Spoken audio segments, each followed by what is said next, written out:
여러분들 뵙게 돼서 반갑습니다.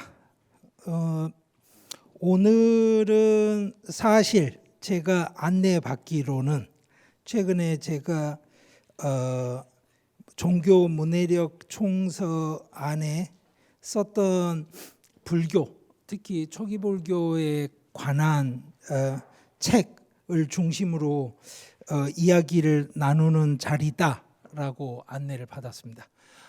그래서 제가 오늘 말씀을 드리려고 하는 거는 어떤 거냐면요, 이런 겁니다. 그 책에 못 적은 이야기, 어려워서 안 적은 이야기들을 오늘 좀 같이 해볼까 해요. 그래서 아마 쉽지 않을 겁니다.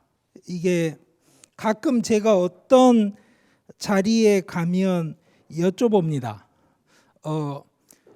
연한 걸 드시겠어요? 딱딱한 걸 드시겠어요? 그런데 지난번 강연에서 저희들은 센 거이 좋아요 이렇게 해서 세게 강연을 2시간을 하고 났더니 끝나고 나서 한 분이 그러셨어요. 아까 누가 센 거 하자고 그랬어 이렇게. 여러분들은 불교 문화에 익숙하신 분들이라고 생각을 하고, 그런 의미에서 오늘은 좀 어려운 센 이야기를 좀 해볼까 합니다. 그 책에 제가 적었던 이야기들은 사실 그겁니다. 역사적으로 붓다라는 한 인물에 관한 이야기, 그 후에 만들어진 여러 가지 한도 없는 많은 이야기들을 다 걸러내서 우리가 진짜 그 개인의 이야기라고 생각할 수 있는 게 뭐가 있을까를 끝까지 따져보면 과연 뭐가 남는지 제 나름대로 이해하는 범위 안에서 여러분들에게 설명을 드렸습니다. 그런데 아마도 여러분들 불교에 관심이 있는 분이라고 한다면 뭔가 빠졌다는 느낌은 드실 거예요. 무슨 이야기냐면 흔히 이야기하는 사제, 거기 팔정도 이야기도 나오고요, 고 이야기도 나와요. 다 나오는데 뭐가 안 나오냐면 무아 이야기가 안 나와요. 그 이야기 사실 중요하잖아요. 여러분들이 사찰에서 일반적으로 배우는 불교 교리에 관한 한 3가지 중에 하나인 거잖아요. 그게 거기에 안 나옵니다. 이유가 있습니다. 그 이야기를 시작을 하자면 첫째, 이렇게 먼저 말씀을 드릴게요. 여러분들이 같이 절에 다니고 같은 불교도라고 해서 각자 같은 붓다를 믿는 거 맞을까요? 맞아요? 제가 가끔 이런 질문해요. 그 대구 가면 그 산 있잖아요. 기도처에 가서 할머니들 기도하세요. 수능기도. 그렇죠? 거기만 있는 거 아니죠. 한국에선 또 하나는 이제 그 관세음보살 신앙이 강하니까 곳곳에 있는데, 제가 이렇게 여쭤봐요. 여러분들이 까르마를 모아서 내생에라도 벌을 받게 되는 운명으로 사는 인간인데, 좋은 일을 해서 좋은 까르마를 모아라라고 이야기를 하는데, 핵심은 뭐냐면 제가 이 자리에서 나쁜 까르마를 만들거나 좋은 까르마를 만들었는데 그게 그냥 주사위 던지듯이 이쪽으로 좋은 까르마, 이쪽으로 나쁜 까르마가 물 튀듯이 튀어서 저 사람들에게 가는 일이 있나요? 까르마 그렇게 이야기하지 않죠. 그렇죠? 그런데 제가 이렇게 여쭤볼게요. 갓바위에서 기도는 할머니가 하는데 수능 점수는 손자가 받아요. 갓바위에서 할머니가 한 기도는 까르마 맞아요, 안 맞아요? 근데 카카오뱅크에서 이체하듯이 내 손주한테 쏴. 그러면 제가 이렇게 여쭤볼게요. 까르마에는 상속세, 증여세 안 내요? 아니 여러분들 내 돈인데 잘 생각해 보세요. 자본주의 사회에서 개인 재산권은 굉장히 중요합니다. 내 돈이에요. 내 돈을 내가 내 친구한테 주고 싶다는데 국가가 왜 세금을 걷어가죠? 내 돈을 내 아들한테 내가 주겠다는데 국가가 왜 세금을 걷어가죠? 왜? 아들의 입장에서 보자면 아무 일도 안 했는데 돈이 생기니까. 그렇죠. 아버지의 입장에선 내가 번 돈이지만 아들 입장에선 자기가 번 돈이 아니잖아요. 그럼 다시 물어볼게요. 할머니가 100일 동안 100일 기도 아마 해보신 분들 여기 많이 계실 거예요. 100일 기도 쉽지 않습니다. 갑바위에서 100일 기도를 했어요. 그런데 왜 점수는 손자가 받아요? 그 다음에 또 하나 여러분들 물론 이제 대승불교 전통에서는 약간 다르게 이야기를 합니다만 이렇게 이야기를 해볼게요. 석가열애상이 있습니다. 본존불로 여러 절에 거기 가서 제가 절을 하고 뭐 예를 들어서 뭔가를 바쳐요. 보시를 하죠. 오케이? 그러면 석가모니 붓다는 니르바나를 얻었잖아요. 살아있을 때 이미 니르바나를 얻었잖아요. 그리고 그렇게 해서 돌아가셨을 때를 우리는 완벽하게 니르바나를 얻은 거다. 그래서 뭐 무여열반이라고도 하고 뭐 반열반이라고도 하고 막 그렇잖아요. 그러면 살아있을 때부터 집착이 없는 거잖아요. 그러니까 제가 여기 집착이 없는 사람이라고 해봅시다. 여기 있는 이분이 저한테 커피를 한 잔 줬어요. 여기 있는 이분은 저한테 커피를 안 줬어요. 그러면 집착이 없는 사람 입장에선 이 두 사람을 대할 때 제 마음이 달라지면 안 되는 거죠. 그런데 왜 그 앞에 가서 보시를 하면 제가 더 유리한 위치에 가게 되나요? 그렇잖아요. 그러면 뭐 여러 가지 설명을 하실 수 있을 거예요. 그리고 역사적으로 굉장히 많은 설명들을 만들었어요. 그런데 어떤 때는 말입니다. 여러분들이 전혀 들어보지 못한 설명들을 한번 들어보실 필요가 있어요. 자이나교에서는 그 해탈을 얻은 사람, 그 대웅이라고 불러요. 마하비라. 우리 대웅전이라고 하는 그 건물의 이름이 그런 이름이에요. 그 마하비라가 해탈을 얻은 사람이니까 그 앞에 가서 절을 하고 꽃다발도 바치고 음식도 바치고 여러 가지를 하는데 왜 바쳐요? 이렇게 하면 승려들이 이렇게 교육을 합니다. 마하비라는 네가 뭘 바치는지 어떠는지 신경을 안 써. 이미 떠났는데 뭘 신경을 쓰겠니? 너 좋으라고 네가 와서 지금 바치고 있는 거야. 그러면 제가 이런 거 바치는 거 나빠요? 그러면 나쁜 건 아니야. 왜요? 그러면 당신이 그것을 바치는 과정에서 당신 스스로가 당신을 정화하고 노력을 하잖아. 그러니까 열심히 해. 그런데 저기 있는 대웅이 그걸 받아서 당신 좋은 쪽으로 세상을 바꿔줄 거라고 생각하면 안 돼.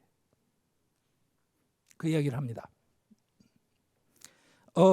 인도에 실제로 있는 전통이에요. 자, 제가 이 말씀을 왜 드리냐면 아까 처음에 드렸던 질문, 우리가 각자 생각하는 붓다가 다 같을까요?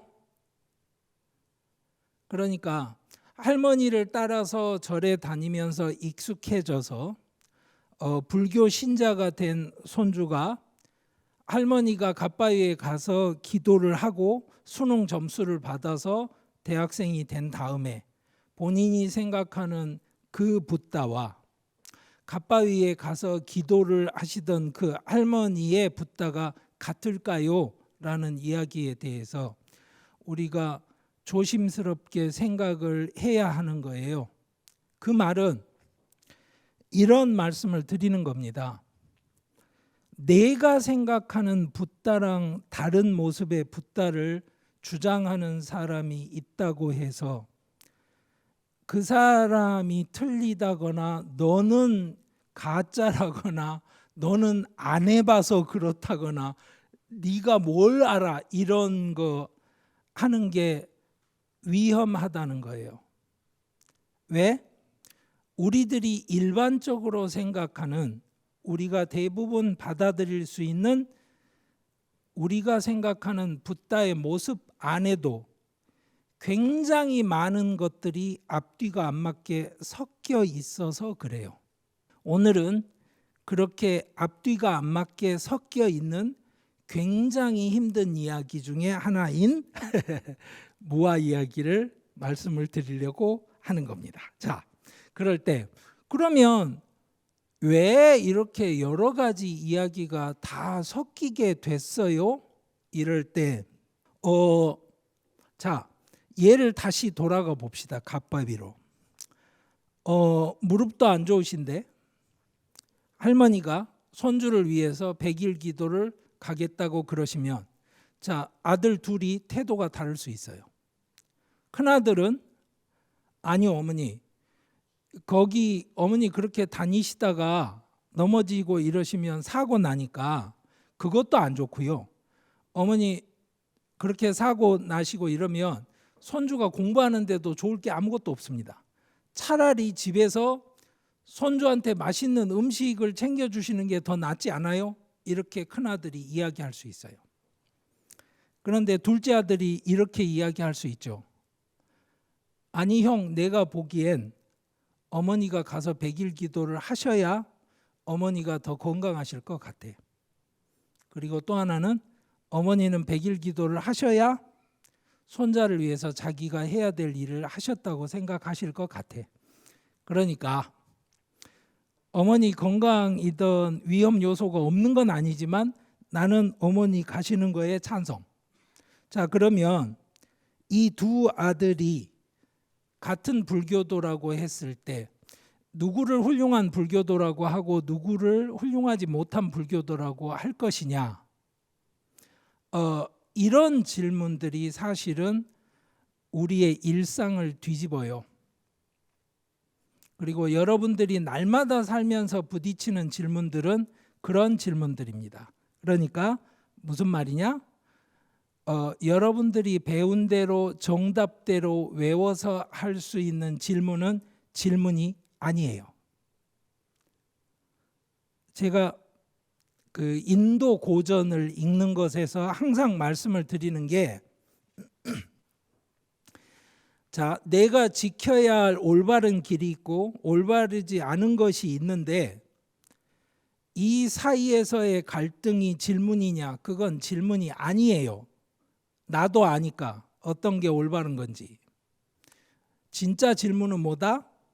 이거를 요즘 말로는 요새 친구들 표현으로는 실전이라고 그럽니다. 인생은 실전이에요. 진짜 질문은 올바른 거하고 올바른 거 사이의 선택인 거예요. 내가 불교도로서 이것도 옳다고 배웠고 이것도 옳다고 배웠는데 뭐가 진짜 옳은지 고민을 해야 되면 그때가 문제인 거예요.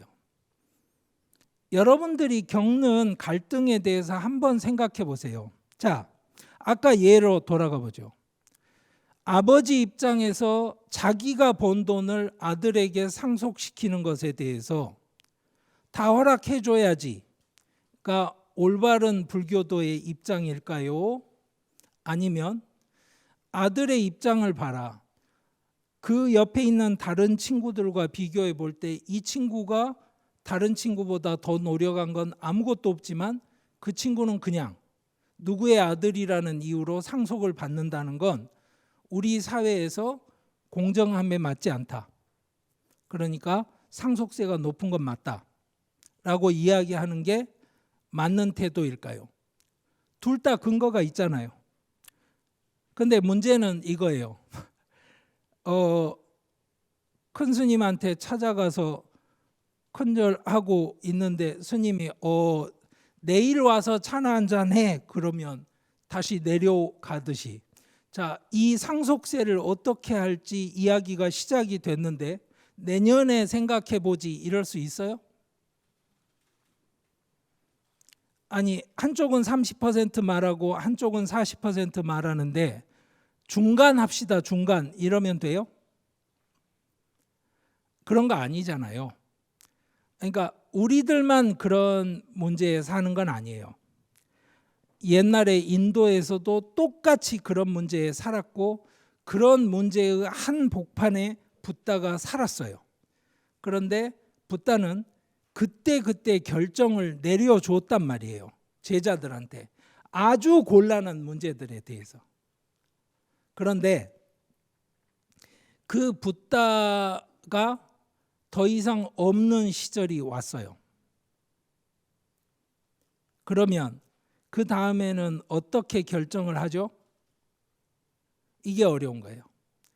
그러니까 그 사람들이 전부 다 나쁜 사람들이거나 붓다의 뜻을 이해를 못했거나 아니면 나쁜 의도를 갖고 붓다의 이야기를 왜곡을 해서 붓다의 이야기가 너무나 많아진 게 아니고 그 사람들이 우리하고 똑같이 정답이 없는 고민에서 불교도로서의 길을 고민을 한 거예요. 그런데 여러분들은 그 사람들이 옛날 과거의 사람들이니까 어떻게 기억을 하시냐면 이긴 편의 역사를 기억합니다. 이긴 편의 역사는 뭐라고 기록을 합니까? 진 편은 타락한 인간들이었다. 나쁜 인간들이었다. 벌받아 마땅한 인간들이었다. 대표적인 예가 데바다타 같은 경우예요.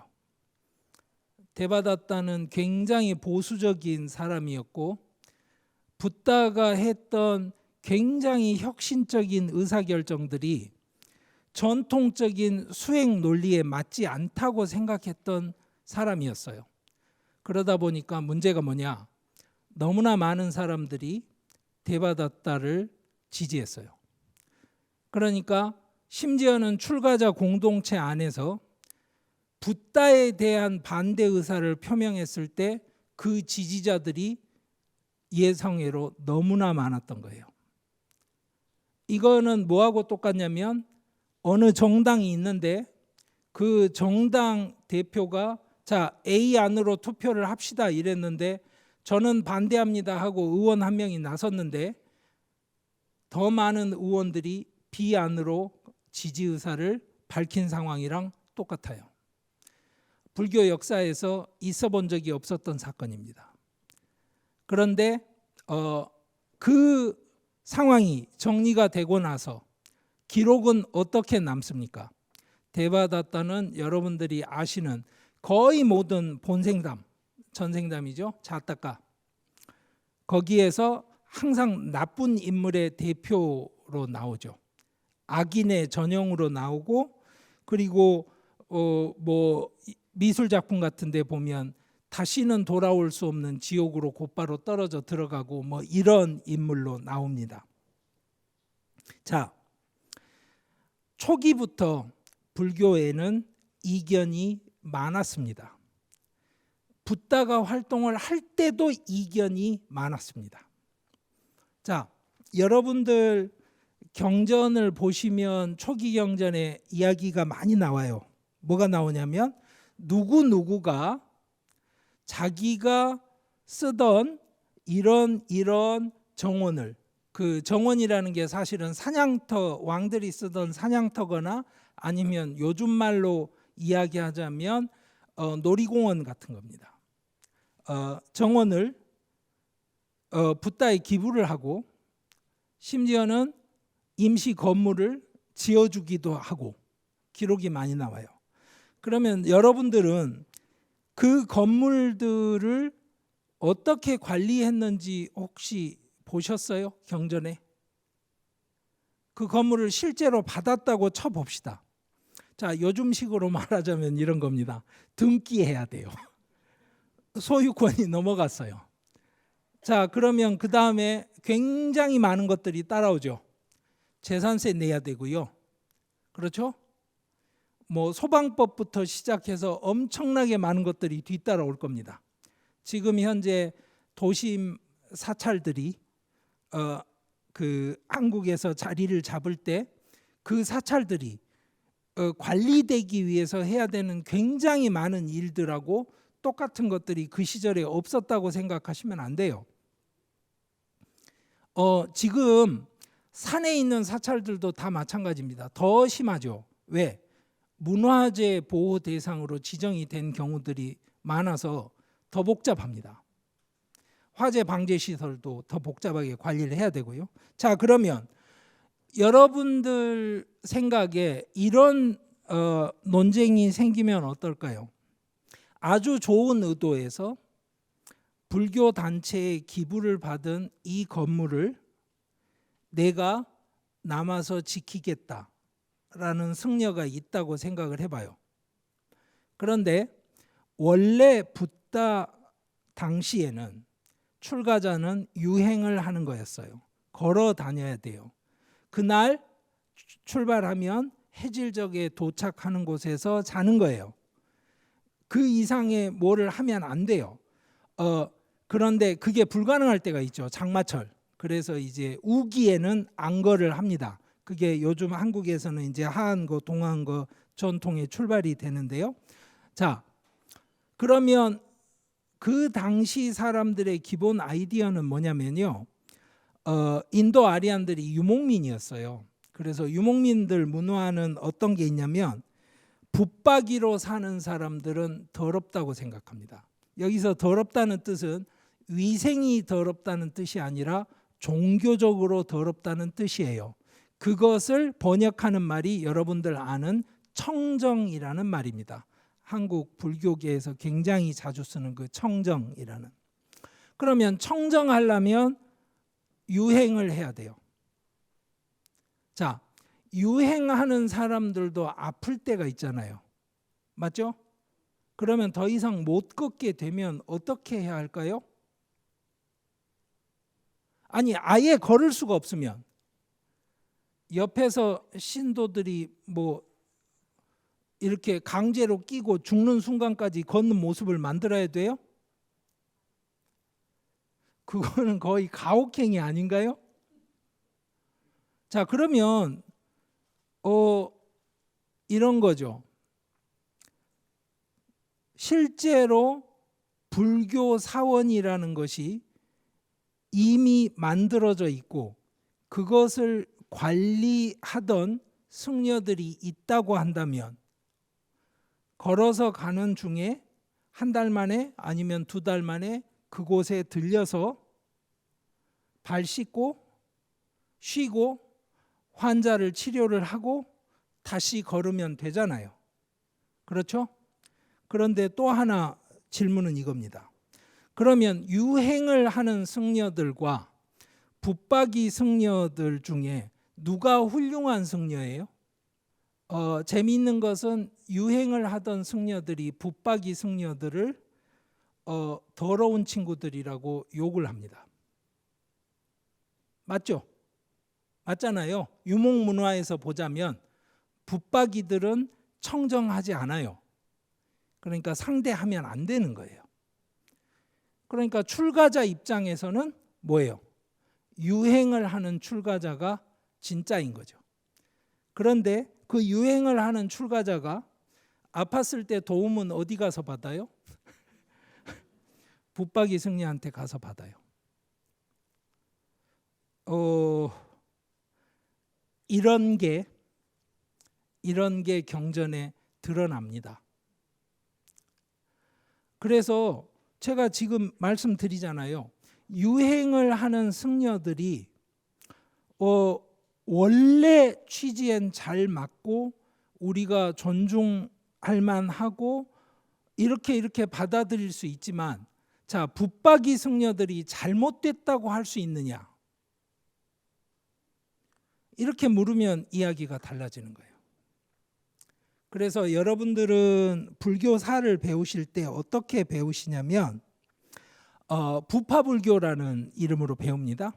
자, 붓다가 더 이상 없던 상태가 되니까 각자 세계관이 굉장히 달라서 어떤 문제를 갖고 서로 논쟁을 하게 됐고 그 논쟁 때문에 이렇게 저렇게 돼서 파가 갈려서 뭐 설일체 유부가 있었고 뭐가 있었고 뭐 독지부가 있었고 무슨 부가 있었고 뭐 이런 식의 불교사를 배웁니다. 그런데 여러분들 이런 걸 한번 생각해 보시죠. 예를 들어서 말입니다. 하숙집에서 두 학생이 사는데 고향 친구예요. 흔히 영화 같은 데서 자주 나오는 스토리 프레임입니다. 고향 친구인데 한 친구는 그저 돈을 많이 벌어서 성공을 하고 싶어 합니다. 그래서 이 친구는 열심히 취업 준비를 해서 나중에 금융권에 취직을 해요. 그런데 한 친구는 그게 아니고 이 사회를 뒤집어 엎어서 좋은 세상을 만들어야 된다고 생각하는 혁명을 꿈꾸는 친구라고 해봅시다. 그 둘이 한 방에서 하숙을 하면서 사는데 자, 그 같이 사는 일이 불가능할까요? 라고 묻는 겁니다. 아니요, 가능해요. 아니, 문제 없잖아요. 아니, 취직해서 돈 벌겠다는 친구가 날마다 저녁에 앉아서 다른 친구 집에 올 때마다 너 그렇게 살다간 인생 망한다, 돈 벌어야지 뭐하냐 이런 이야기 하면서 사는 거 아니잖아요. 그냥 고향 친구잖아요. 그렇죠? 그리고 다른 친구가 또 돈 벌겠다는 친구한테 너는 인생이 왜 그렇게 비굴하냐, 뭐 야 돈 벌면 뭐 돈이 인생의 문제를 해결해 주냐 이러면서 맨날 그 옆에 있는 친구 못 살게 구느냐, 아니잖아요. 아니, 여러분들 생각해 보십시오. 같이 사는 부부간에도 그런 세계관이 다른 경우 굉장히 많아요. 그런데 제가 이렇게 여쭤볼게요. 그 두 친구 중에 한 명은 담배를 피우는데 다른 한 명은 담배 냄새를 굉장히 싫어해요. 그러면 같이 살 수 있나요? 안 돼요. 그러니까 무슨 말이냐면 코 고는 소리를 너무 싫어하는 여자는 코를 고는 남자하고는 살 수가 없는 거예요. 둘이서 세계관이 다른 건 상관이 없는 거예요. 그러니까 실제로 중요한 건 뭐다? 사람들이 우아하게 말하는 나의 세계관은 이래서 둘이 살고 못 살고 하는 게 아니라는 뜻이에요. 두 사람이 한꺼번에 같이 살 수 있느냐 아니냐는 어디서 결정이 되냐면 한 사람은 삼겹살을 너무 좋아하는데 한 사람은 고기 냄새를 싫어하는지 이런 문제에서 결정이 되는 거예요. 그래서 불교사는 왜 이렇게 그룹이 나뉘면서 서로 다른 이야기를 만들어내게 됐냐면요. 그 사람들이 앉아서 철학책을 쓰면서 세계관이 달라져서가 아니고요. 사는 방식이 다른 거예요. 그 방식이 다르다는 게 지금 보면 하찮은 것일 수도 있고 아닌 것일 수도 있고 그래요. 그 말은 이겁니다. 여러분들이 아는 대승불교도들은 대승불교니까 야 너희들은 소승이잖아, 이거는 불교도 아니야, 이런 태도로 살았을 거냐? 그거는 책에 나오는 이야기죠. 그러니까 실제로 사는 데에 관한 이야기는 아니라는 거예요. 그 말은 실제로 불교사의 자료들을 가지고 검토를 해보면 완전히 다른 세계관을 가진 불교도들이 완전히 다른 세계관을 가진 승려들도 한 사찰에서 같이 살고 문제가 없었다는 거예요. 다만 문제가 있을 수 있는 건 뭐겠어요?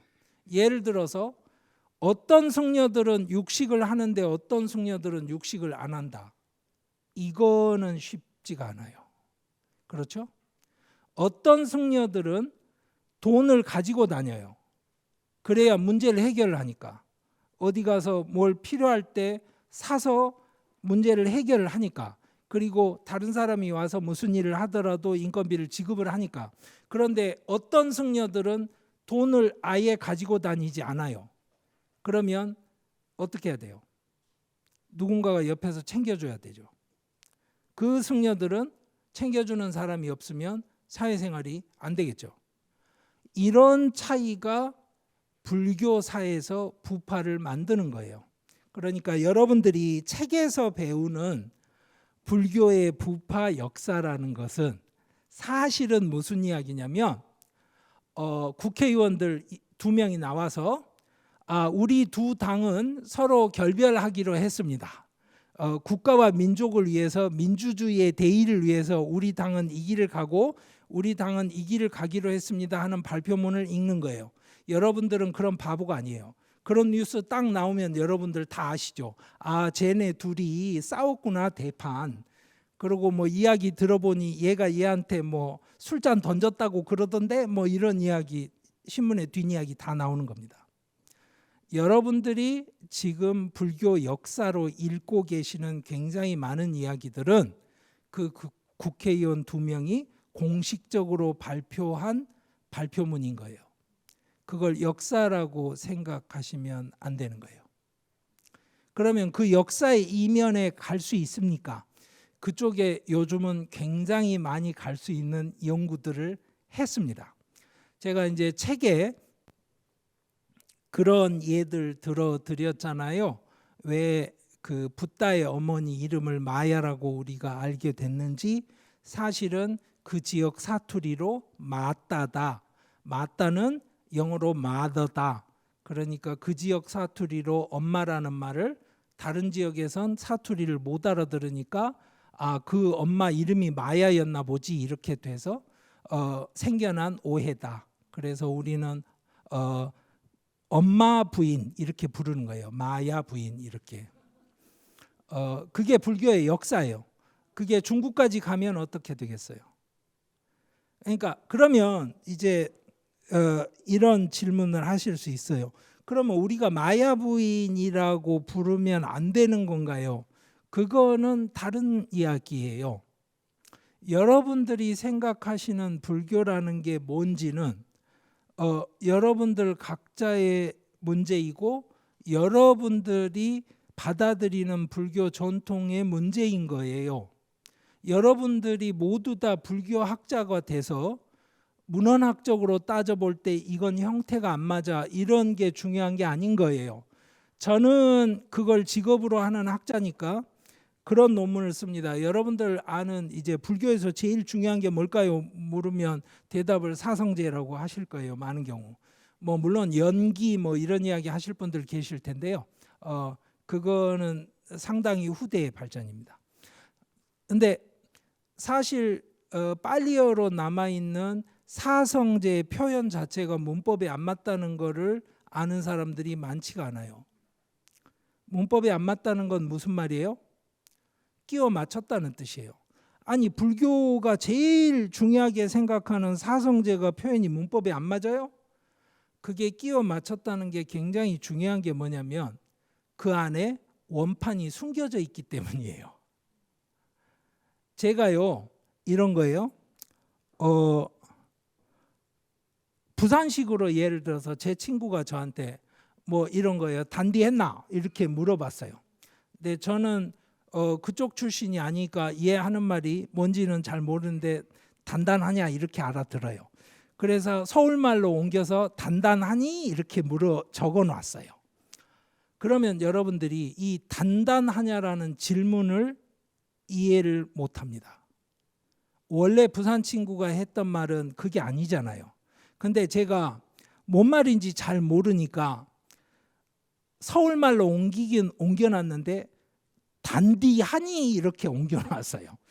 그런데 서울 사람들이 봐도 그 단디라는 말은 서울에서 안 쓰잖아요. 그러면 학자들이 추적이 가능해요.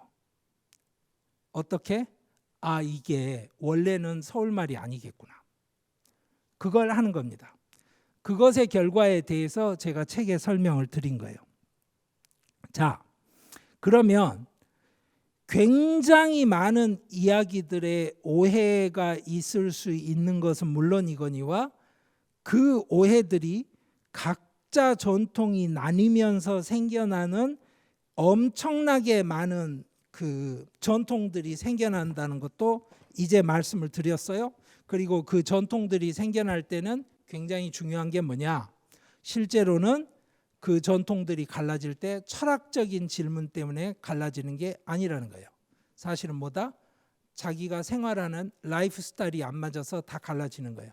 그런데 예를 들어서 자, 이쪽이 원래 불교가 생겼던 지역이잖아요. 여러분들이 아는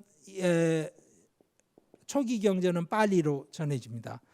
여기 있는 스리랑카 그리고 이제 미얀마 이쪽에 있죠.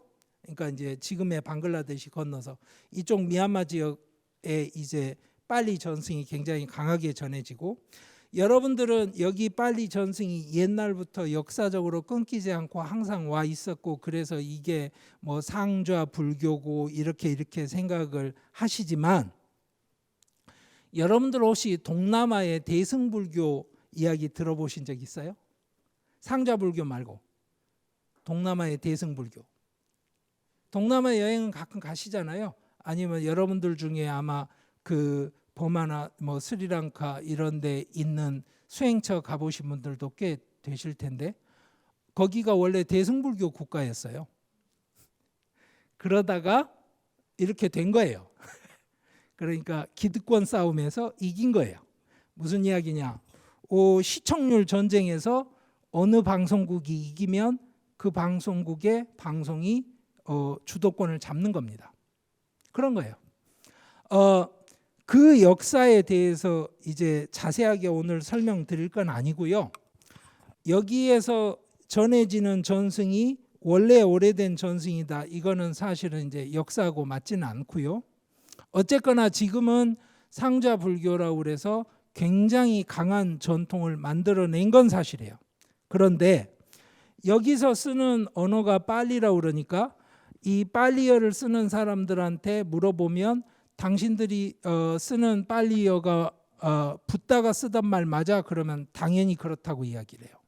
그래서 이쪽이 나중에 이제 정리가 되면서 마가다가 되잖아요. 그래서 저기에서 쓰던 언어를 마가디라고 합니다. 그리고 붓다는 빠달리푸트라, 지금은 빠뜨나가 돼 있어요. 빠달리푸트라라고 하는 그 수도 지역에서 활동하던 사람은 아니었고 약간의 외곽 지역으로 활동을 하던 사람이어서 여기다가 절반짜리 마가디, 그래서 아르다 마가디라고 하는 게 붓다가 당시에 썼던 언어일 거다라고 우리가 이름을 붙입니다. 그럼 팔리는 어디에 있던 언어냐? 여기 있던 언어예요. 그러면 말이 안 맞잖아요. 팔리어가 붓다가 썼던 언어라며 이렇게 되면 그래요. 그러니까 여러분들이 어떤 전승들을 받아들여서 그 전승의 애착을 가지고 그 전승을 기준으로 해서 불교를 받아들이는 건 좋은데, 그 전승이 소위 말하는 붓다의 원음이고 나는 이 붓다의 원음에 맞춰서 내가 해봤으니까 너희들은 잡소리 하지 마. 이러지 마시라는 거예요. 겸손해야 됩니다. 자, 그러면 이렇게까지 언어가 아예 다른 방식으로 가게 되는 걸 어떻게 알 수 있나요? 그러면 바로 아쇼카, 여러분들이 아는 아쇼카 대왕이라고 부르기도 하고 뭐 어쨌거나 아쇼카 황제가 세운 칙령들이 있습니다. 그러니까 무슨 말이냐면 본인이 우리나라에서 옛날에 외웠던 국민교육 헌장 같은 거, 아니면 뭐라고 그럴까요? 나라를 위한 맹세, 뭐 이런 텍스트가 긴 게 있고 짧은 게 있어요. 그거를 각 지역에 보내서 새기게 합니다. 그런데 특징이 뭐냐면 이렇습니다. 그 당시가 아마도 인도에서 문자를 아마 처음 썼을 거예요. 인더스 문자를 제외하면. 인더스 문자가 문자인지 아닌지부터 시작해서 그걸 어떻게 이해를 해야 되는지는 별도의 문제고요. 그러면 재밌는 게 뭐냐면 여기 있는 언어로 보내면요, 여기 있는 사람들은 자기 지역에서 쓰는 말로 거기다 새겨놔요. 그러니까 무슨 말이냐면 똑바로 해라 하고 서울에서 내려왔는데요, 부산에서 적을 때는 부산 공무원이 단디하라는데 그러면 거기 돌 파는 석공이 단디해라 이렇게 적어요. 그래서 그게 언어사 그리고 인도 역사를 이해하는데 굉장히 중요한 자료가 됩니다. 그래서 예를 들어서 뭐 한국식으로 하자면 뭐 굉장히 많이 뭐 이렇게 이야기를 하면 어디 전라도 가서 적으면 또 뭐 허벌나게 이렇게 이제 적어 놓겠죠? 그러면 저희들이 그 당시 기록을 볼 수 있는 거예요. 그런데 이게 왜 중요하냐면 언어가 이만큼 다르다는 건 또 하나는 이겁니다. 사찰이 들어선다고 생각을 해보세요. 사찰이 여기서부터 여기까지가 몇백 킬로가 아니라 1500km, 2000km가 되면 어떻게 될까요?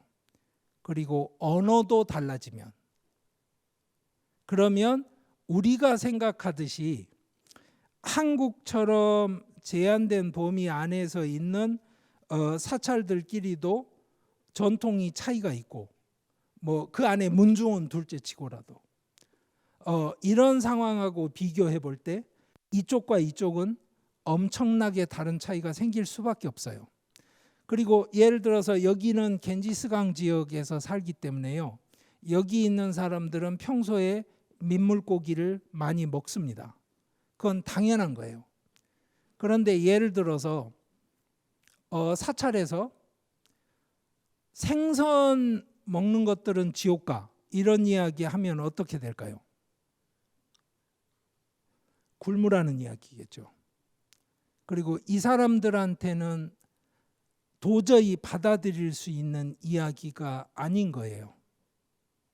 그런데 예를 들어서 이쪽 고원지대라거나 이쪽에 사막 가까운 데에 생선을 먹으면 나쁜 일을 당해 이런 거 적혀 있으면 문제 없죠.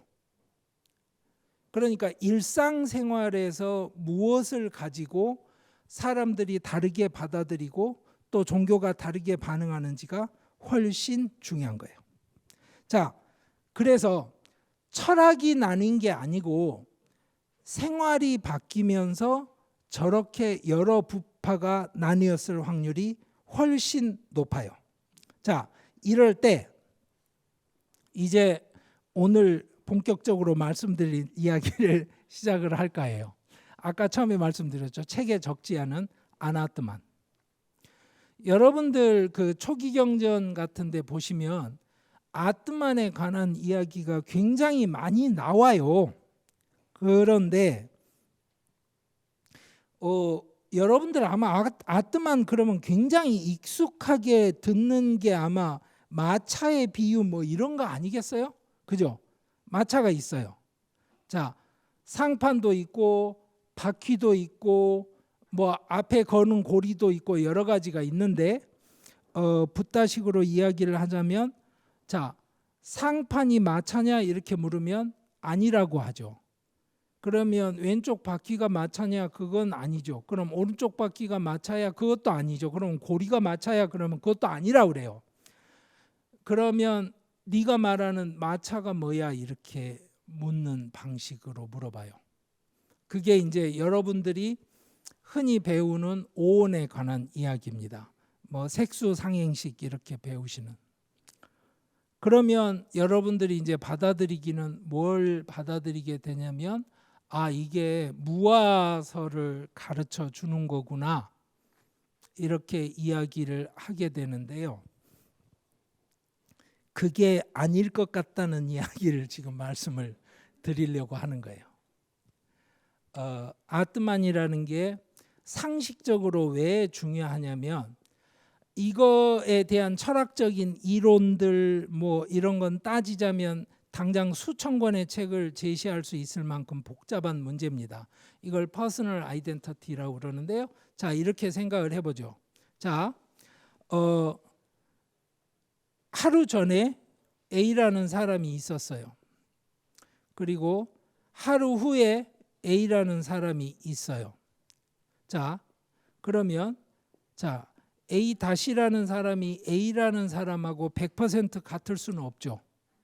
그렇죠? 왜 그러냐면 세포가 바뀌었을 거 아니에요.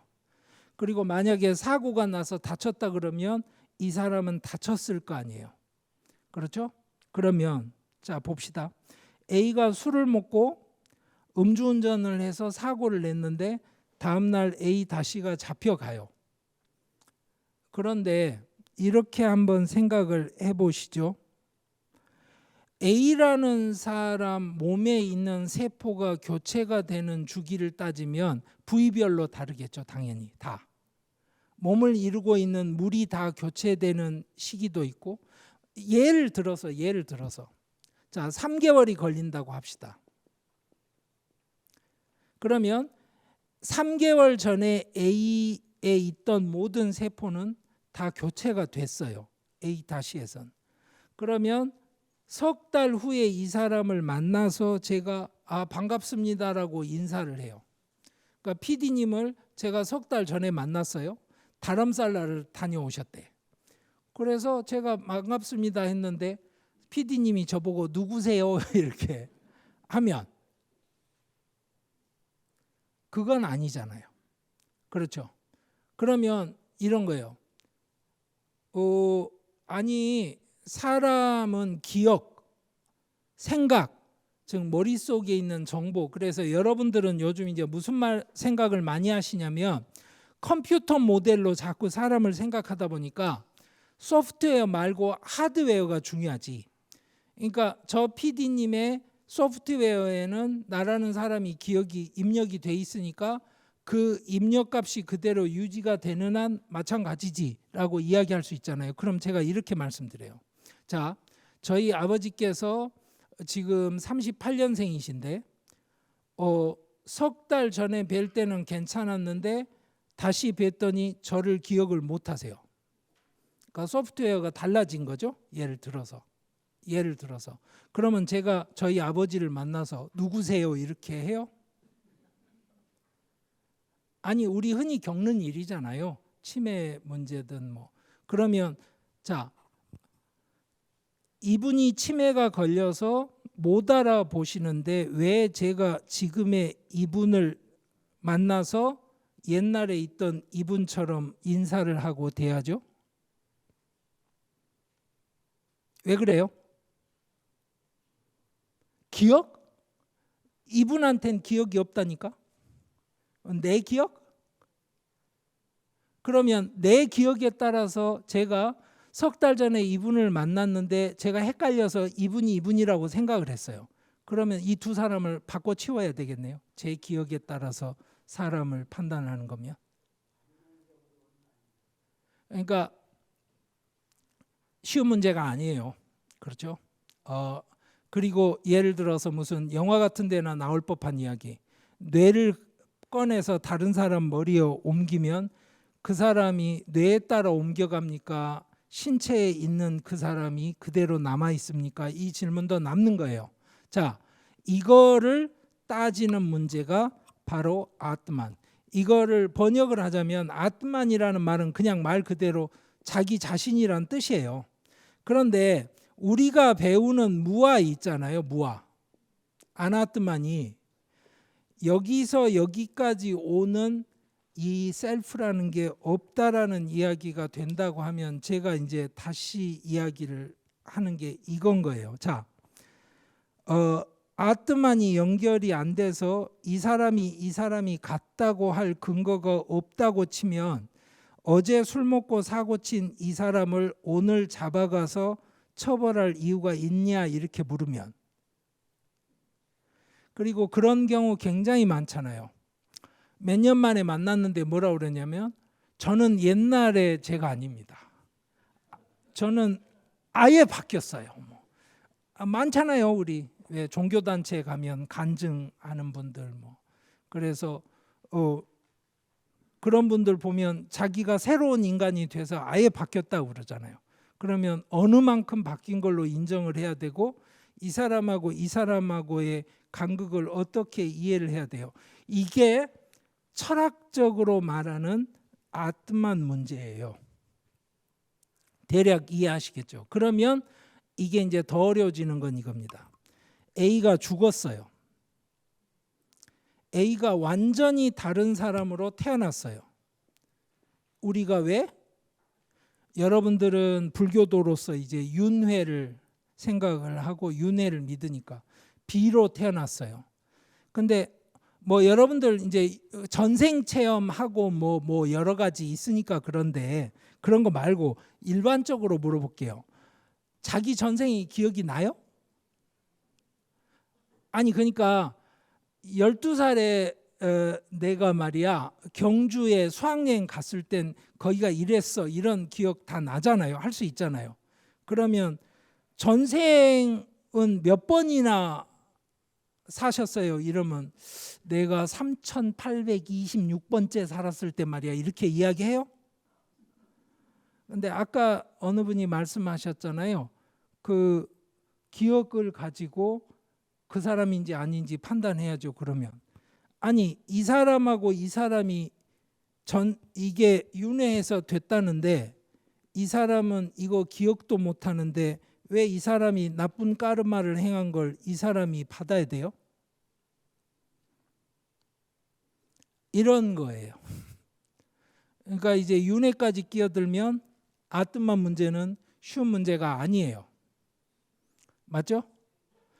그러면 자, 제가 책에는 뭐를 설명을 해드렸냐면 붓다는 이 문제를 그렇게 이제 그러니까 붓다가 이런 문제를 안 다뤘다거나 무시했다는 게 아니라 붓다가 그 당시에 했던 생각은 사실은 뭐냐면 오원 중에 여러분들이 색수상행식에서 빈야나를 이야기합시다. 이 식이라는 말 자체가 뭐냐면 사람이 식이 들어가면 의식이 있는 거예요. 그러니까 무슨 말이냐면 제가 식물인간이 돼서 그리고 뭐 여러 가지 뭐 뇌를 사진을 찍고 뭐 MRI를 해봐도 반응이 없다. 이런 상태면 그 육신에는 비니아라가 없는 거예요. 이렇게 생각하시면 돼요. 그러면 오케이, 저 식이라는 게 뭐냐면 이 사람이 의식이 있는 인간으로서 작용을 하게 만들어주는 굉장히 작은 알이에요. 저 작은 알이 숨이 끝날 때 마지막으로 옮겨가요. 그래서 옮겨가서 새로운 몸을 받게 되는데 그때는 어떻게 가냐면 새로운 자기 엄마의 자궁으로 들어가야 되겠죠. 거기 가서 안착하는 데까지 걸리는 시간이 7주예요. 훈련병 7주 보낸다고 생각하시면 돼요. 그래서 우리가 49제를 지내는 거예요. 그러면 자, 이 알이 요리 옮겨가는 거를 잘 알고 잘 다루면 윤회에 있어서 굉장히 큰 문제들을 해결할 수 있겠죠. 이런 거예요. 이 알이 옮겨갈 때 여러분들 컴퓨터를 이제 버려야 되니까 거기에 있는 파일들을 복사를 해서 부팅 디스크를 만들고 용량이 안 되니까 어떤 파일들은 버리고 어떤 파일들은 집어넣어서 가지고 새 컴퓨터에 꽂는단 말이에요. 그럼 여기에 뭘 넣어야 되겠어요? 아주 좋은 거, 중요한 걸 골라서 넣어야죠. 그러면 이 컴퓨터의 마지막 꺼지는 그 순간이 뭐냐면 우리식으로 말하자면 죽는 마지막 순간이에요. 그래서 한국 전통에서도 좌탈 입망이 중요한 거예요. 왜? 수행자가 마지막 순간까지 수행자로서의 자세에 흐트러짐이 없이 죽음을 맞았을 때 뭐가 컨트롤이 된다? 이 자기 몸을 떠나는 마지막 비즈냐나에 뭐가 들어가는지가 완벽하게 컨트롤이 되는 거예요. 그래서 이제 스님들이 좌탈인망을 하시면 사실은 뭐냐면 관짜기도 힘들어요. 아니 그렇잖아요. 그런데도 사람들이 거기에 존경을 표하는 겁니다. 자, 이게 바로 원래 생각했던 초창기, 최초의 초창기의 불교도들이 생각했던 모델이에요.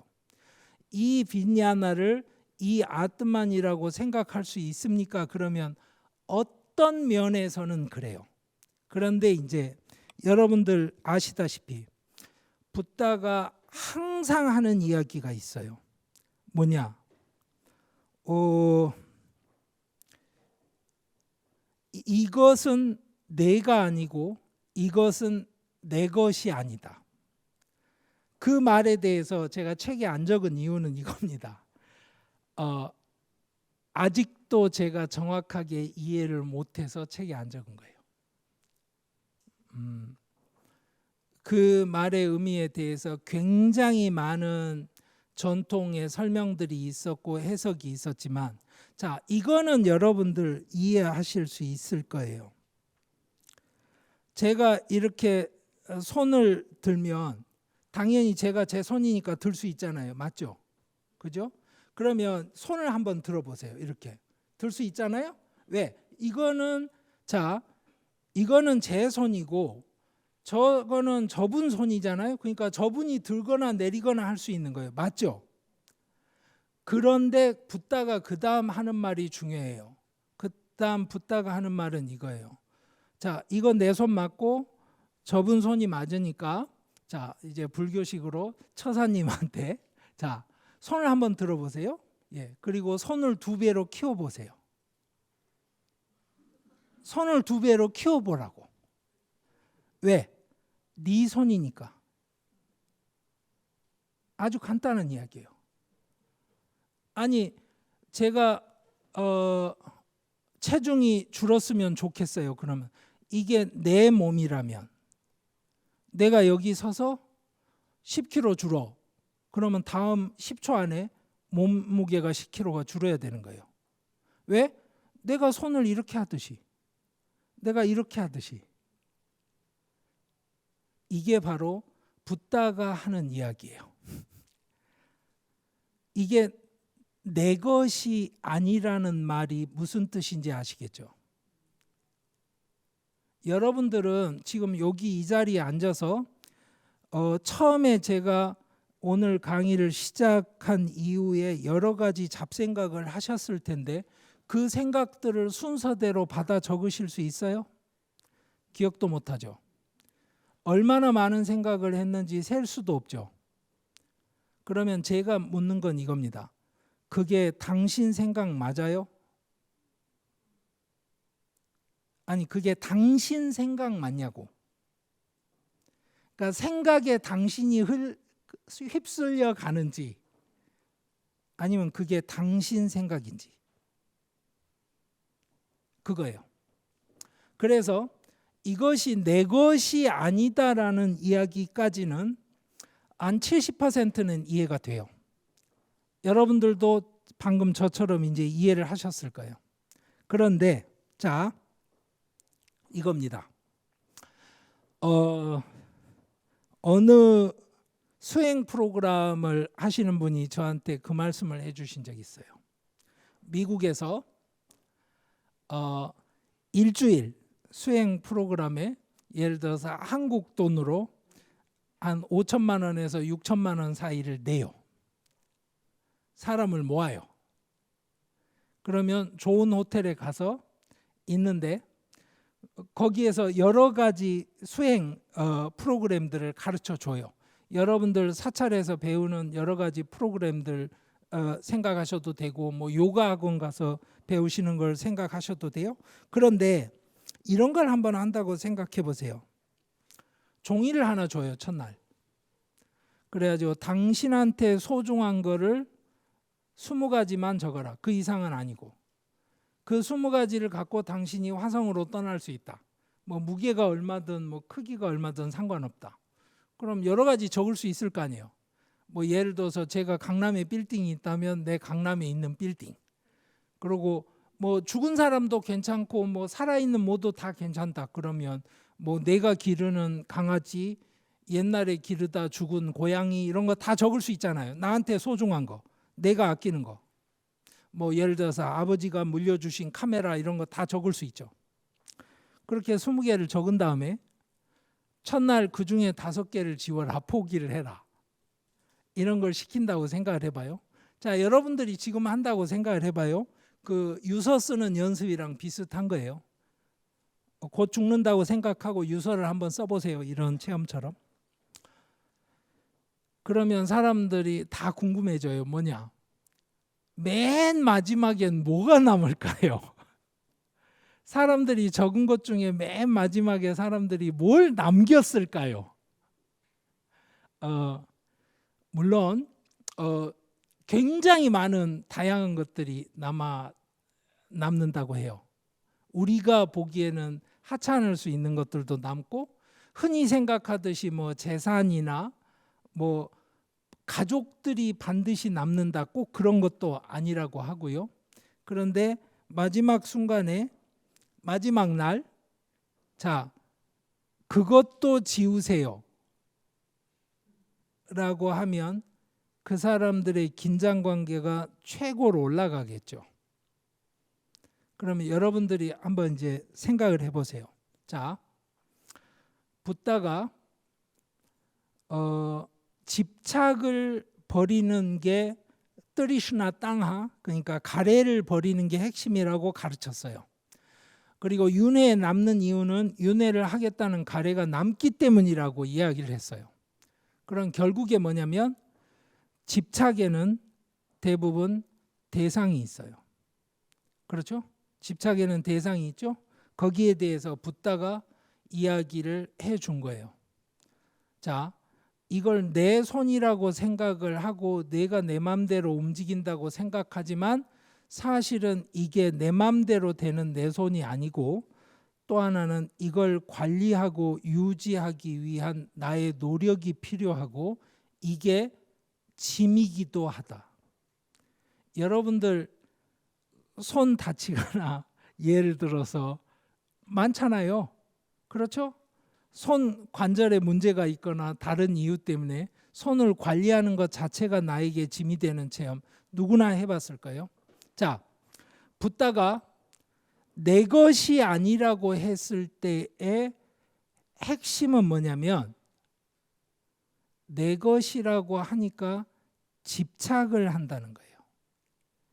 그러니까 이것이 내 것이 아니라고 말을 해서 그게 공감이 되면 그것에 대한 집착이 떨어져요. 내 거 아니니까. 자, 아까 예로 돌아가 보죠. 자기한테 제일 소중한 거 20개를 적어서 그걸 지워가는 훈련을 하는 사람들이 가장 집착하는 건 뭘까요? 라고 따지면 결론은 딱 하나예요. 자기예요. 거기 적힌 20개가 왜 중요해요?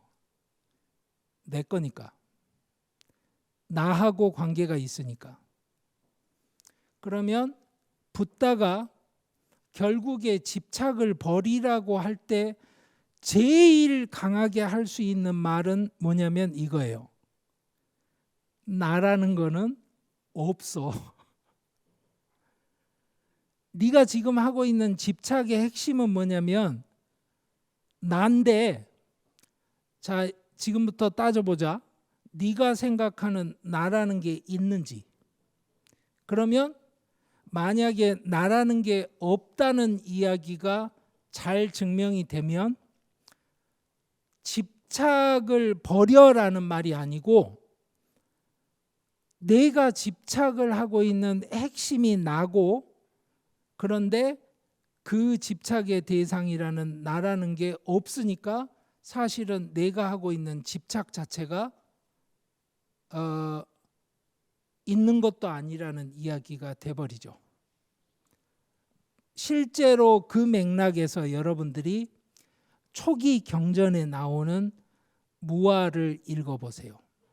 그러면 이런 철학적인 이야기하고 아무 상관없이 이해가 됩니다. 자, 여기에서 그런데 그다지 이야기가 간단하진 않아요. 간단하지는 않는 게 이미 예를 들어서 뭐 마지막 니까야 같은 데도 나오는데요. 비냐나를 이런 식으로 이해를 하는 방식은 잘못됐다라는 그런 식의 언급들이 나오는 경우가 있어요. 그 말은 무슨 말이냐면 초창기에 경전을 전승을 하던 사람들 자신들도 이런 것에 대해서 거부 반응을 보이던 사람들이 있는 거예요. 그래서 또 다른 거는 이런 겁니다. 아까 마차의 비유를 제가 들어드렸잖아요. 그런데 이거예요. 그 똑같은 비유가 까타 우파니샷 같은데, 까타 우파니샷 이런 데 나와요. 우파니샷에 뭐라고 나오는지 알아요? 야, 마차가 바퀴야? 이렇게 물어요. 상판이야? 고리야? 마차는 어디로 가? 그러면 마차는 마차에 걸려있는 말이야? 아니야, 이 바보들아. 마차는 그 말을 끌고 가는 마차에 탄 마부야, 이렇게 이야기를 해요. 마차가 가다가 길을 정하는 건 말이 정하는 게 아니에요. 바퀴가 정하는 게 아니에요. 상판이 정하는 게 아니에요. 뭐다? 마부가. 그러니까 붓다가 했던 마차의 비유는 똑같이 그 다른 전통에선 거꾸로 쓰는 거예요. 너희들이 아트만을 놓치고 있어. 못 보고 있어. 껍데기만 보는 거야 라고. 그래서 이제 불교 전통과 그 여타 다른 전통들이 이런 철학적인 논쟁을 중심으로 해서 엄청난 기간 동안 정말 수만 페이지의 그 철학 저수를 남기면서 논쟁을 이어갑니다. 그것들이 일부 모여 있는 게 다 모여 있는 건 아니에요. 일부 모여 있는 게 여러분들이 아시는 팔만대장경이에요. 자, 그러면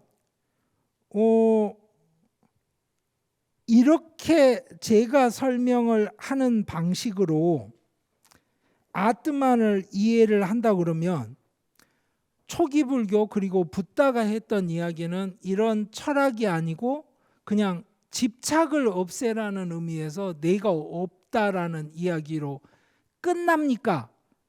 이렇게 물으면 제가 이제 길게 이야기를 할 만한 상황이 아니니까 결론부터 말씀을 드릴게요. 전 세계 불교학자들은 두 진영으로 나뉩니다. 붓다도 이런 아나뜨만을 철학적으로 이야기를 했다는 사람, 아니다.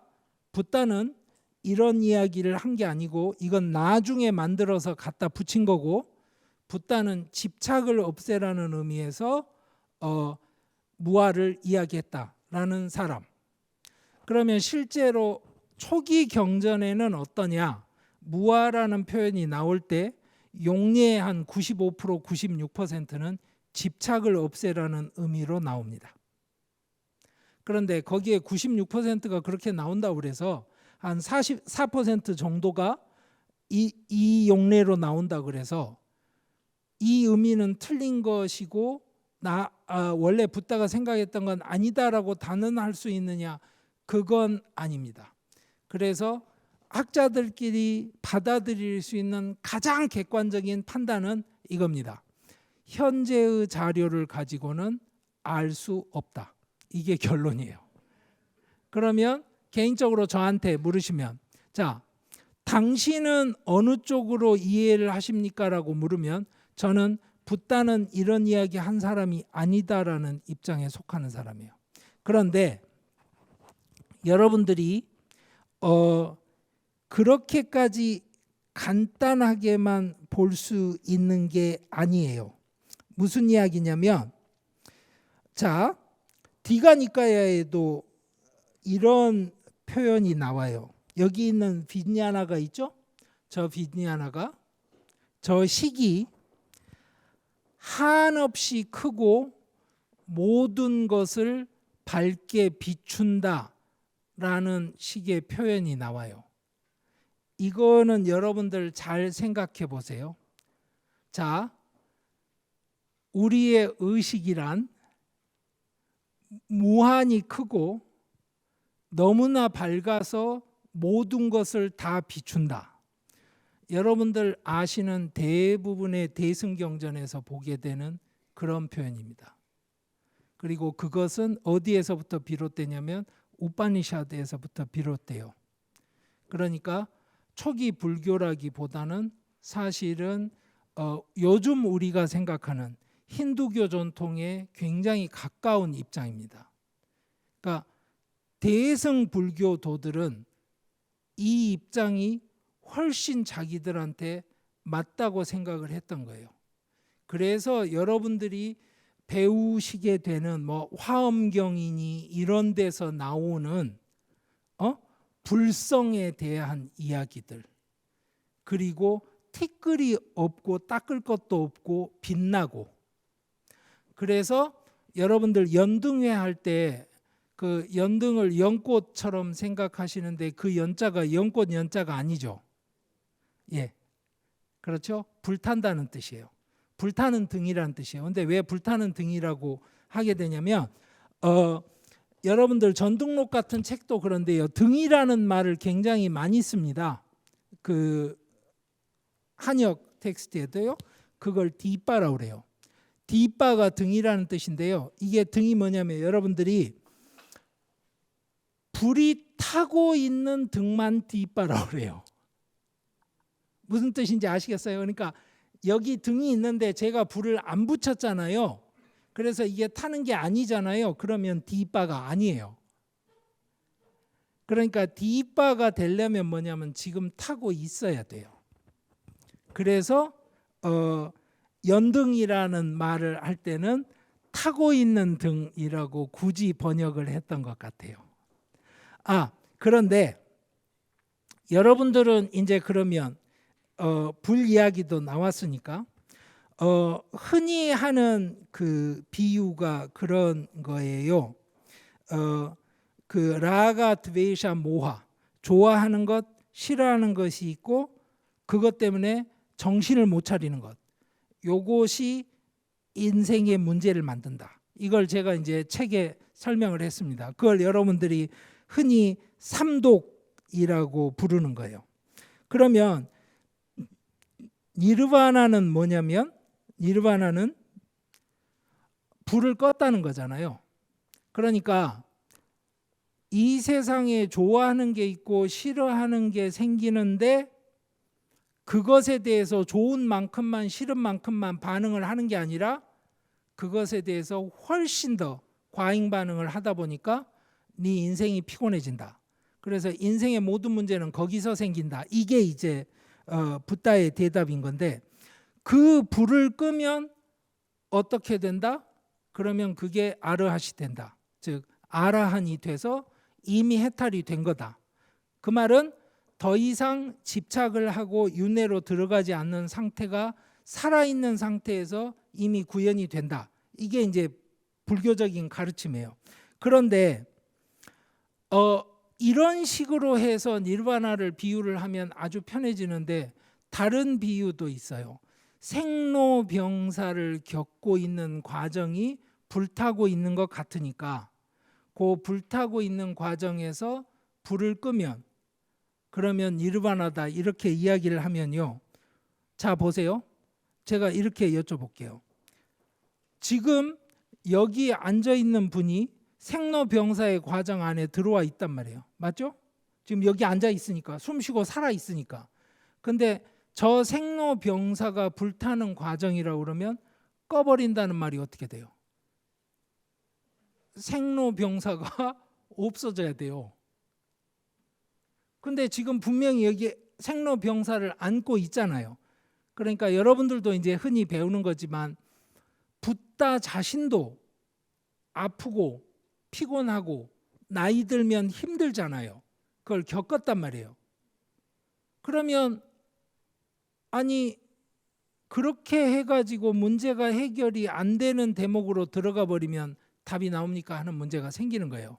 그러니까 불을 끄면 된다라는 비유도 이게 이제 해석을 하자면 너무 복잡해지니까 후대에는 어떻게 되냐면 이제 여러분들 흔히 아시는 뭐 무여열반이 있고 뭐 유여열반이 있고 이렇게 해서 이론이 만들어지는 거예요.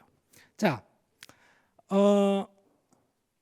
제가 이거를 말씀을 드린 이유는 사실은 제가 책을 쓸 때 집착에 관한 이야기가 붓다의 핵심 메시지라고 말씀을 드렸어요. 뜨리시나. 그러면 뜨리시나에 대한 이야기가 핵심이라고 한다면 그 다음 이야기에는 뭐가 나와야 되냐면 바로 그 집착의 대상이 되는 가장 강력한 대상이 뭘까에 관한 이야기를 해야 돼요. 그 대상은 뭐냐면 아까 말씀드렸죠. 나. 그리고 나 다음에 내 것. 근데 나하고 내 것에 대해서는 제가 책에 쓰지 않았습니다. 왜? 말씀드렸죠. 이것을 해석하는 방식에 모든 사람이 동의할 수 있는 상황이 되지 않아요. 그리고 또 하나는 자, 제가 처음부터 말씀드렸는데 제가 이해를 못하기 때문에 쓰지 않았어요. 왜 쓰지 않았느냐면 이런 겁니다. 제가 이빨이 아파요. 제가 이빨이 아파요. 그러면 그 이빨이 내 것이냐라고 물을 때 저는 내 것 맞죠? 이렇게 대답하겠죠, 당연히. 그러면 이런 식으로 그 붓다의 이야기를 풀 수 있어요. 만약에 그 이빨이 진짜로 네 거라고 하면 네 거라는 뜻은 네가 네 맘대로 할 수 있다는 뜻이니까 이빨이 아프지 마 이렇게 해가지고 안 아프게 해야 될 텐데 안 되잖아. 그러니까 사실 네가 갖고 있는 이빨이 네 게 아닌 거지. 이런 이야기까지는 돼요. 그런데 문제는 뭐가 어렵냐면 이런 겁니다. 그것이 나냐라고 물을 때 그것은 나가 아닙니다 라고 대답을 하게 되는 핵심 근거가 뭐냐면 그것이 여러분들이 이제 두카 고이기 때문입니다 라고 이야기를 해요. 그러면 고인 것은 나가 되면 안 되는 거예요? 여러분들이 나중에 기회가 되시면 경전에서 한번 보세요. 그 대목을 건너뛰는 그 생각을 제가 지금도 이해를 못합니다. 오늘 또 제가 이 자리에 오기 위해서 다시 또 혹시나 내가 모르는 저술들이 내가 또 모르는 어떤 해석들이 있나 확인을 해봤어요. 근데 또 한 번 제가 확인을 했는데 아직도 제가 이해를 못합니다. 그래서 제가 그 대목은 책에 적지를 않았습니다. 이 말씀은 왜 드리냐면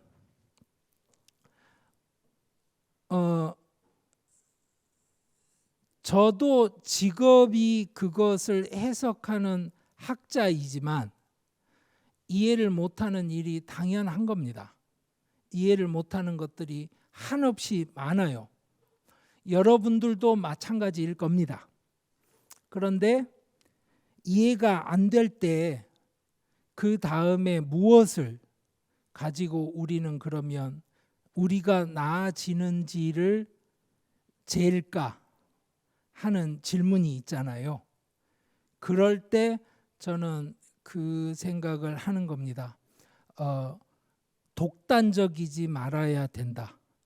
그러니까 나도 틀릴 수 있고 내 한계가 있을 수 있고 그래서 다른 가능성이 있고 또 하나는 더 넓게 생각하자면 사람들이 필요로 하는 것, 다른 사람들이 필요로 하는 건 내가 생각하는 것이 아예 아닐 수 있다. 저한테는 굉장히 많은 가르침을 줬던 경험이 있습니다. 뭐냐면 제가 유학을 갔다가 한번 한국에 들어온 때가 있었어요. 그때만 해도 독일까지 직항 비행기가 없고 뭐 이러던 시절이고 워낙 돈이 많이 드는 일이었어요. 한국에 온다는 일 자체가. 그리고 당연히 제 거의 뭐 유학생으로서 제가 거기서 일을 해서 돈을 벌면 1년 정도 생활비를 거의 써야 되는 일이니까 한국에 온다는 게 쉬운 일이 아니었죠. 근데 이제 그때는 가족사가 있어서 잠시 한국에 들어오니까 대학교 동창들이 저한테 맛있는 걸 사주겠다고 이제 졸업한 지 한 뭐 6, 7년 됐을 때예요. 시내에서 모였어요. 지하철역 앞에. 그래가지고 친구들이 저한테 물어보는 거예요. 너 뭐 먹고 싶냐? 그래서 제가 그랬어요. 그 길가에 포장마차에서 어묵을 팔고 있는데 나 저거 먹고 싶어 그랬는데 친구들이 저한테 다 그랬어요. 아 짜식이 이래가지고 그런 거 말고 임마 저런 거 나중에 네가 가서 사 먹어 이랬는데 옆에 있던 친구가 야 그래도 지가 먹고 싶대잖아 사줘. 그래서 친구들이 이제 대학 졸업한 지 한 6, 7년이 됐으니까 다 직장 생활 하던 친구들이죠. 거기 저하고 나란히 서서 어묵을 먹으면서 이제 옛날 이야기를 좀 하게 됐어요. 그러다 보니까 제가 철학과를 졸업을 했잖아요. 무슨 이야기를 하다 철학과 이야기가 나왔어요. 근데 너무 재미있었던 게 그 어묵을 파시던 아주머니께서 갑자기 뜬금없이 질문을 하셨어요. 철학과 나오셨어요? 이러고. 그러니까 예 하고 대답을 했어요. 몇몇 친구들이. 그랬더니 그 아주머니께서 저희들을 이렇게 보시더니 딱 질문을 하시는 거예요.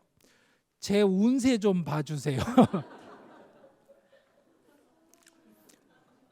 그때 친구들이 다 같이 왜냐하면 이제 제가 그때 한국에 온 거니까 맛있는 거 사주겠다고 모인 자리니까 싸해 주는데 저를 이렇게 쳐다봤어요. 근데 제가 가방끈이 제일 길잖아요.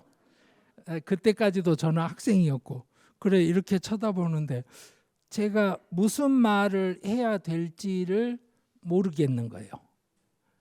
그 아주머니에게 아주머니 철학과에서 그런 거 배우는 게 아니고요 뭐 이렇게 설명을 해야 되는지 하던 찰나에 그 당시에 보험회사 그 영업점 점장을 하던 친구가 있었어요.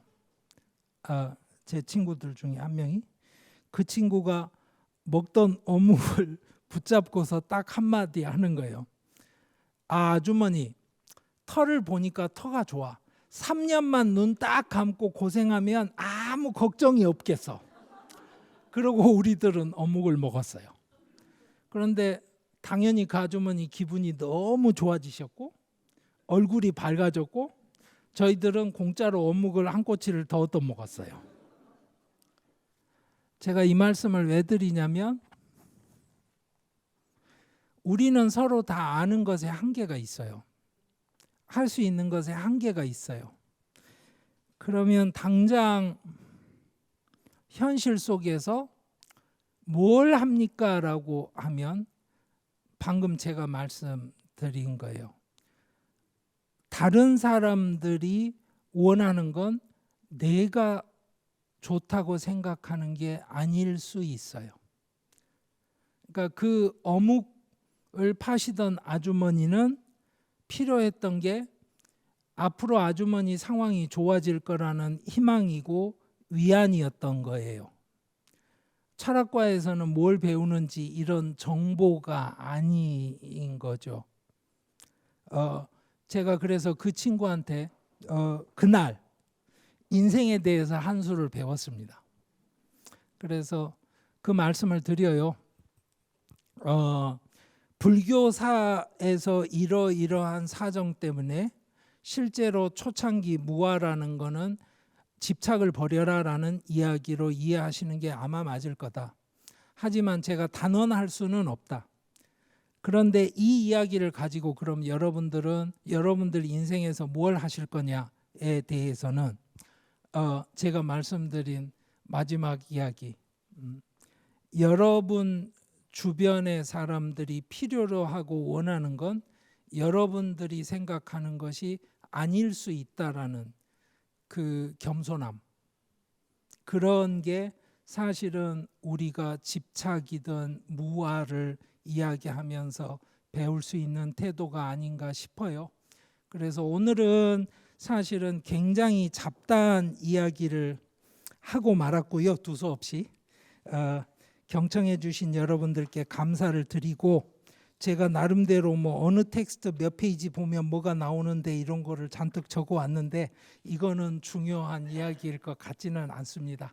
하여튼 다시 한번 경청해 주셔서 감사합니다.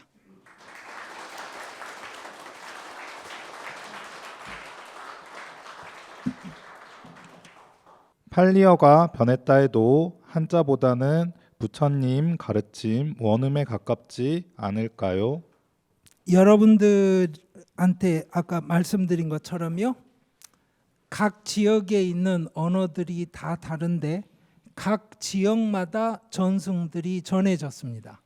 그래서 현재 우리에게 전해진 전승 중에 3장이라고 하는 게 완벽하게 갖춰진 거는 뭐냐면, 첫째는 팔리어가 있고요, 그리고는 한문이 있고 티베터가 있습니다.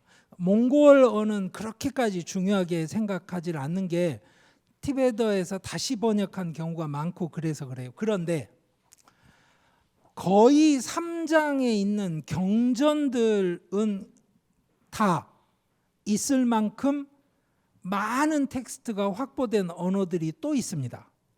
뭐가 있냐면 산스크리트 경전이 있고요, 또 하나는 바로 이쪽 간다라 지역에 있던 간다리 경전이 있습니다. 그러면 우리는 빨리가 아니고도, 그러니까 한문처럼 아예 이쪽 언어하고는 거리가 먼 언어를 빼고도 인도 언어로 가지고 있는 전승으로 빨리 전승도 있고요, 산스크리트 전승도 가지고 있고 간다리 전승도 가지고 있습니다. 그리고 그 경전들이 어느 전승에는 있고 어느 전승에는 없는 경우도 있고 편집이 다른 경우도 있고 하지만 비교해 볼 수 있습니다.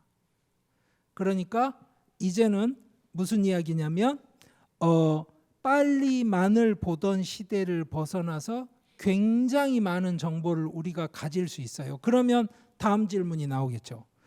빨리 말고 다른 판본들하고 비교를 해보면 내용 차이가 얼마나 나나요? 라고 하면 말씀드릴 수 있는 건 내용 차이는 거의 안 납니다. 놀랍죠? 그러니까 각 전승마다 거의 핵심적인 내용들을 외워서 전승하는 데는 차이가 안 납니다. 그런데 제가 아까 단디하라는 예를 갖고 말씀드렸죠. 차이가 나야 추적이 가능해요. 차이가 안 나버리면 어떻게 돼요? 여러 개가 있어도 비교를 해봐야 얻을 정보가 없는 거예요. 이게 사실 학자들한테는 약간 안타까운 대목입니다. 하지만 불교도로서 받아들이기에 최소한 내용적으로는 거의 99% 다 일치한다 이렇게 생각하시면 됩니다. 그리고 또 하나는 오늘 예로 말씀드리려고 했던 건데, 아뜨만이 지각되지 않는다라는 표현이 팔리어에 나와요.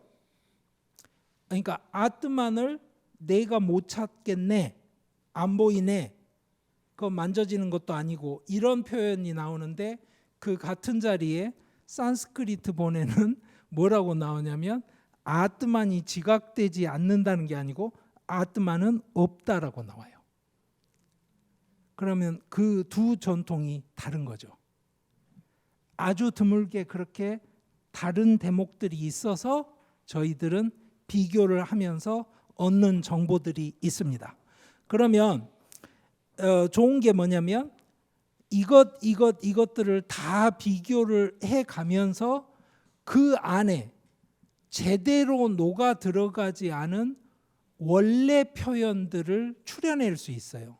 그게 뭐냐면 아까 말씀드린 그 단디하다 이런 표현 같은 거예요. 그러면 바로 뭐가 추적이 가능하냐면 붓다 자신이 썼던 표현들은요, 그 후대 전승에서도 만지거나 고치고 싶어 하질 않아요. 워낙 잘 쓰니까. 프라티티아 사무파다 같은 경우 이 전형적으로 뭐냐면 산스크릿 문법에 안 맞는 표현입니다. 프라티티아 사무파다라는 이 연기라는 굉장히 중요한 표현이 문법에 안 맞아요. 그러면 상대 쪽에서 불교를 비판하는 사람들은 저런 문법도 못 지키는 것들이 그런 거잖아요. 그러니까 우리 길거리에 가면 할머니들이 그 물건 놓고 파실 때 예를 들어서 맞춤법을 못 맞춰서 그냥 쓰시잖아요. 소리 난 대로 거기다 뭐 해가지고 얼마 뭐 다라이 1,000원 이렇게 써놓으신단 말이에요. 뭐 3kg 1,000원 이렇게 쓰는 게 아니고 그런 것처럼 무시받을 수는 있겠지만 우리한테는 그게 굉장히 중요한 정보가 돼요. 그것들을 다 모아서 줄여가면 바로 아주 핵심적인 중요한 개념들은 대부분 문법에 안 맞아요. 이것 때문에 그렇습니다. 그래서 제가 책에다가 감히 원래 붓다가 했던 이야기는 이런 게 아닐까라고 추정을 해서 적었던 겁니다. 부모님은 법계라고 생각합니다. 교수님의 견해는 어떠신지요? 가족 관계에 대해서는 여러분들이 굉장히 많은 반성을 좀 해보셔야 돼요. 이 약간 이야기가 길어질 수도 있는데 그냥 재밌는 이야기로 들으세요. 에피소드로. 지금도 아마 인터넷에 가면 그건 아닌데 무슨 자이나 인문 이런 식으로 이름 바꿔가지고 옛날에 MBC에서 방송했던 인도 자이나 유행자들 진짜로 걸어 다녀요. 그 사람들 따라다니면서 찍은 다큐멘터리가 올라와 있습니다. 거기에 이런 게 나와요. 자, 거기는 디간바라 자이나니까 옷도 입질 않아요. 그러고서 걸어가는데요. 한 수행자가 출가를 60 넘어서 했어요. 힘들죠. 떼학볕 아래 걸어야 되니까. 그러니까 그 수행자가 조금씩 뒤로 처지니까 그 수행자가 들어야 되는 물병을 같이 가는 제가 신도가 들어서 도와주는 이제 장면이 나와요. 그러다가 어느 사원에 도착해서 처음으로 편안하게 이제 그 사원 안에서 자고 그 다음에 이제 씻고 뭐 이런 게 나와요. 평소에는 널빤지 하나 그냥 길 옆에 깔면 그대로 누워서 잡니다. 불살생을 해야 되니까 모기가 와서 물어 뜯으면 그대로 둡니다. 헌혈해야 되는 거예요. 그냥 편안하게. 그러던 사람인데 갑자기 PD가 알게 된 거예요. 뭘 알게 됐어요? 그 60 넘어서 출가한 사람이 사실은 가구업체 사장이었다는 거예요. 근데 출가를 평소에 하고 싶어 해서 결혼을 할 때도 부인한테 나는 출가하고 싶은 사람이야 라고 이야기를 했다는 거예요. 출가를 그래서 부인이 그러면 네가 가장으로서 할 일을 다 하고 출가해 이렇게 했다는 거예요. 그래서 안방에 침대가 있는데도 그 옆에 골판지 상자를 깔아놓고 가끔씩은 골판지에서 자는 연습을 했다는 거예요. 남편이 60이 되도록. 아들 셋이 이제 그 공장을 다 물려받아서 공장은 잘 굴러가고 있는데 자, 이 상황을 여러분들 떠올려 보세요. 그 출가자가 수행을 하기 위해서 나쁜 까르마를 떠는 거니까 머리털을 뽑아요. 근데 이건 나쁜 까르마를 떠는 좋은 기회니까 인상을 쓰거나 아프다고 하면 안 돼요. 무표정하게 그냥 해야 되는 거예요. 나이가 많은 출가자는 남이 뽑아주기도 합니다. 힘드니까.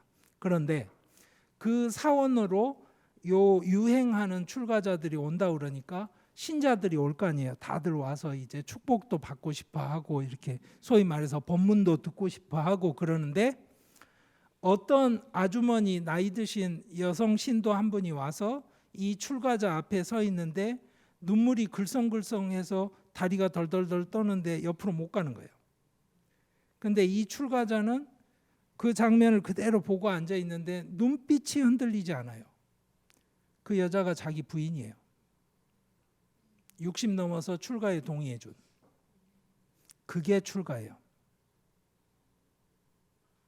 그리고 그 다음에 젊은 남성이 와서 경의를 표하고 그 앞에 서 있는데 그 젊은 남성이 눈물을 주르륵 흘리는 거예요. 그 장면을 봤어요. 아, 이거 뭔가 심상치 않은데. 그런데 그 출가자는 눈빛이 흔들리지 않아요. 눈빛이 흔들린다는 뜻은 뭐예요? 내 아들을 봤을 때 내 눈빛이 흔들린다는 건 내가 출가가 안 됐다는 뜻이에요. 그럼 출가를 왜 해요? 그래서 그 가족들을 찾아가서 인터뷰를 한 장면이 나옵니다. 그런데 그 PD님이 그 가족들을 찾아가서 인터뷰하기 전에 그 출가자한테 가서 물어봅니다. 그 원래 그 가구 공장 사장님이셨다는 말도 들었고 늦게 출가를 하셨다는데 가족들 찾아가서 그 집에서 인터뷰를 좀 해도 될까요?라고 물어요. 그러니까 그분 대답이 뭔지 알아요? 아니, 남의 집에 가든 말든 저한테 왜 물어보세요? 이해되세요? 그게 출가예요. 그러니까 중국식으로 생각하는 출가하고 인도에서 생각하는 출가하고는 문화가 아예 달라요. 그러니까 육아사회라는 건 뭐예요? 인간이 자기가 가장 편하게 받아들이는 권위는 뭐예요? 부모의 권위예요. 특히 전통사에선 아버지의 권위. 그러니까 아들이 거부감 없이 받아들일 수 있는 아버지의 권위를 가지고 온 사회를 구성하는 거예요. 그러니까 제가 프랙탈 구조라고 이야기하는데 무한 반복이에요. 즉 아버지와 아들의 관계가 학교 가면 선생하고 제자의 관계고 나라에 가면 무슨 왕과 신하의 관계고 신하와 그 밑에 사람들 관계고 그러니까 지금도 저 젊은 직원들 제일 싫어하는 꼰대 사장들은 우리는 가족 같은 기업이야 뭐 이런 이야기예요. 그러면 직원들은 당연히 사장한테 뭐라 그래요? 그러면 아들처럼 저도 용돈 주세요. 당연한 거예요. 자, 그러면 그런 가족 관계의 권위를 중심으로 해서 구성된 사회에서 반항이나 저항은 있을 수가 없는 거예요. 맞죠? 그냥 아버지가 결정한 대로 따라가는 거예요. 그게 정의로운 거예요. 아버지가 제정신 아니면 그래도 그냥 따라가라. 그게 논어에 나오는 거예요. 아버지가 양을 훔쳤는데 착한 백성이 와서 신고를 했습니다. 그러니까 공자가 뭐라 그래요? 나는 그거 착하다고 생각 안 한다.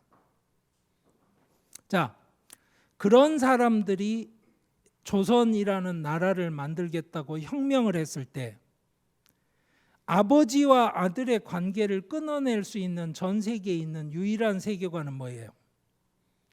출가, 불교.